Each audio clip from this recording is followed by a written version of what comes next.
Hey, what's going on, guys? Drum Gaming here, back into the video. Today's episode, we're going to be covering the Season of Discovery Phase 4 Fire Mage. So before we get started, I just wanted to note that I do think that Fire Mage is A+ tier at the moment.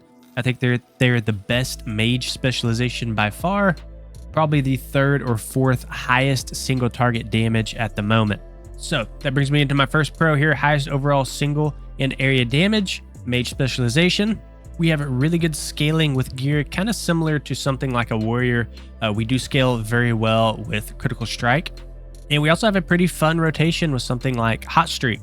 So if you are unfamiliar with Fire Mage, hot streak is going to be what gives us those instant cast power blast. It's really fun to play around. Some of the cons, you do need a little bit more hit to cap fire rather than arcane. We do also generate a bit more threat than a lot of the other mage specs, but that kind of comes with more damage as well. But a lot of it does kind of come with the high burst damage from Fire Mage. Then this was a pro earlier, but can also be considered a con because you do need a lot of critical strike rating for that scaling to kick in. Okay, so going into our stats, your main stat is going to be spell hit rating up to 16%. So you need 16% against Molten Core bosses. After that, we're going to focus on spell and fire damage. So spell and fire damage are going to be really good because this also scales with critical strike, right? If you increase the base damage that your fire spells are doing, they're just going to hit harder when they crit themselves. So most of our spells are going to scale extremely well with fire damage or spell damage. Then we also, of course, have spell critical strike that we kind of talked about earlier here.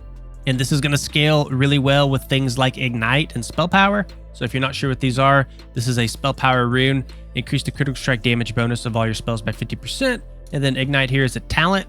So your critical strikes from fire damage spells cause the target to burn for an additional 8% of your spell's damage over 4 seconds. So the more damage that you're hitting for, the harder your ignites hit for.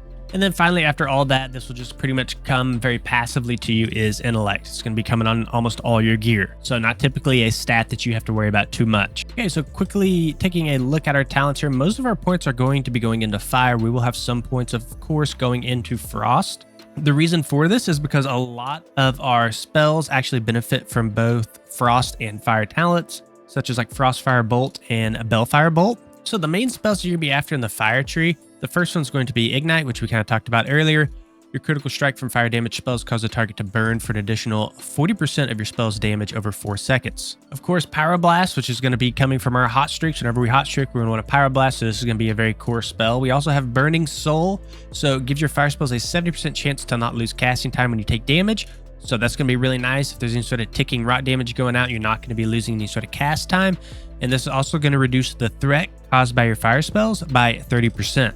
Then we're putting 3 points here into Improved Scorch, so this is going to stack up to 5 times, and this is going to cause your target to be vulnerable to fire damage by 3%, up to 5 stacks, so 15% increased fire damage from you, if you can maintain the 5 stacks. Master of Elements is going to refund you mana whenever you critical strike. Critical Mass is going to just simply increase our critical strike chance. We also have Firepower here, which is going to increase the damage done by our fire spells. Then, of course, we have Combustion here, so it's going to cause each of your fire damage spell hits to increase your critical strike chance with fire damage spells by 10%.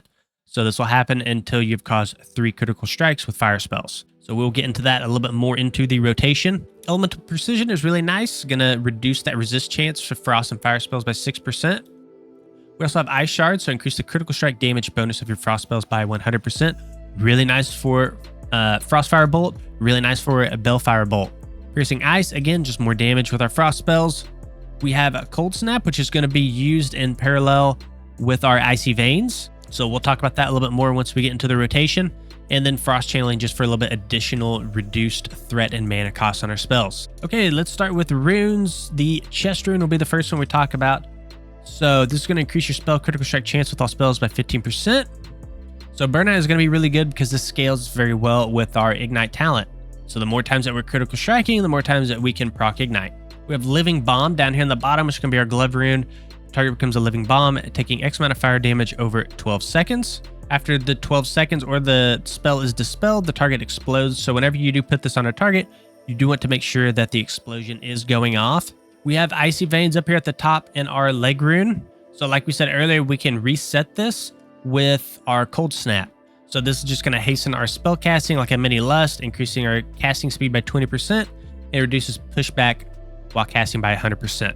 Now for AoE damage, you can actually swap this out with Living Flame if you do want to do that for increased AoE damage. So if you have like an extra pair of legs on you, just note that you can swap those out for a little bit of trash or something. In our head rune, we are running Hot Streak. So anytime you score 2 non-periodic spell criticals in a row using Fireball, all these spells here, your next Pyro Blast spell cast within 10 seconds will be instant cast and cost 100% less mana. So if you get a critical strike from any of these 2 spells in a row, you will get a Hot Streak, which will make your next Pyro Blast instant cast. It'll be free, and this is going to be a huge part of your rotation. You will get a little icon on your screen letting you know that it's ready to go.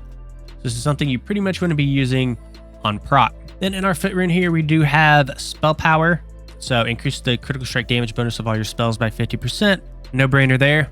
So Overheat, going to be our cloak rune. This is going to kind of get Fire Blast into our rotation. So we'll always deal a critical strike. Can be cast while casting another spell and is not affected by the global cooldown, but its cooldown is increased by 15 seconds. Excuse me, it's increased to 15 seconds. So once again, once we get into the rotation, we'll see that we'll be using Fire Blast pretty much on cooldown. And this is going to be really good for Hot Streak, right? Because it's a guaranteed critical strike. It's going to be easier to proc that Hot Streak. So then in the middle, we do have Bellfire Bolt, which is a wrist rune. This is a 2.5 second cast, and it's going to send out pretty much a huge fireball. And the way this works is each bolt that goes out, the next one will do increased damage, stacking up to 10 times. If you get to 10 stacks, you will immediately die. So you want to only get this up to 9 stacks, and then you don't want to Bellfire Bolt until those 9 stacks fall off. In the belt rune, we are running Frostfire Bolt. We're going to use this for a lot of filler for the most part. Launches a bolt of Frostfire at the enemy, causing X amount of Frostfire damage, also slowing them.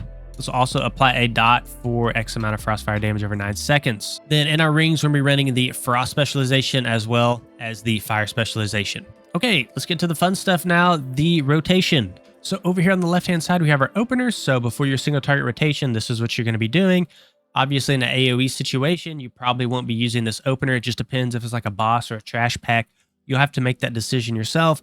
But typically, Living Flame and Living Bomb are going to be more of your opener in a scenario like that. So pre-pull, you want to be casting your Bellfire Bolt here, and then you want to immediately get Scorch on your target to 5 stacks for that 15% increased fire damage. And this is something that you're going to want to maintain throughout your rotation, so you have to kind of periodically cast another Scorch to keep these stacks up. So this is something you will have to manage throughout the rotation. Up next, we have Fire Blast, and if you remember from our Cloak rune, this will guarantee a critical strike. So this is something that you do want to keep on cooldown, and then you can pair this up with a Power Blast with Hot Streak. So anytime you do get a Hot Streak proc, you want to be using that on Power Blast. Then from here, we kind of get into our sort of burn phase. So you want to Bellfire Bolt to 6 stacks. Then you want to Combustion. Then you want to Icy Veins.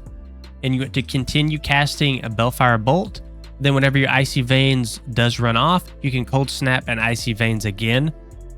Once you get to 9 stacks, you're going to be filling with Frostfire Bolt.